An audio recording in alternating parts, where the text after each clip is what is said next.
No, it's not uncommon for candidates to say that they think that God wants them to win. This happened back when Mitt Romney was running, and someone close to Romney observed that he didn't think God was watching the tracking. It also goes to the question of, what happens when these people lose? Does that mean that, God was not for them?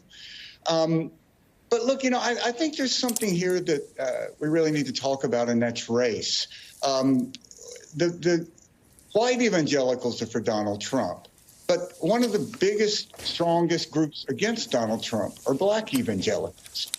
So I think it sort of raises the question, is it about being evangelical as much as it is about race? And I know that there was an African-American gentleman there at the beginning, but overwhelmingly, these are white rallies that are happening here.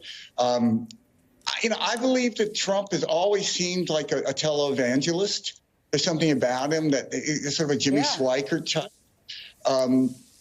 So this is part of just when a party collapses and it has no core and it has no policy, it sort of becomes this article of faith that you have to believe in Donald Trump because there's really no policy here. There's no party that supports it.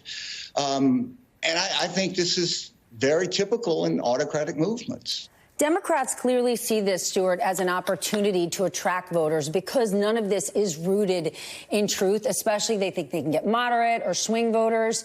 But can Democrats actually take advantage of it in this age of misinformation? I mean, Joe Biden is an actual devout Catholic, but you would never know it listening to all sorts of Republicans talking about him.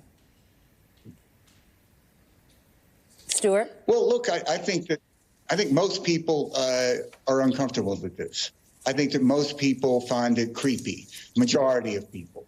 There is this hardcore for Trump that increasingly becomes demanding of you to break faith with what it means to be an American and an American tradition.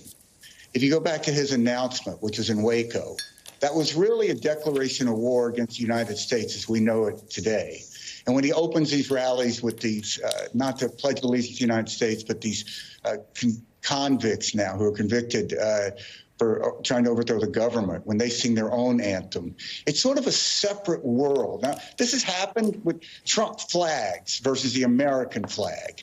And I think that is intense, but I think it's reducing his appeal. Resolute Square.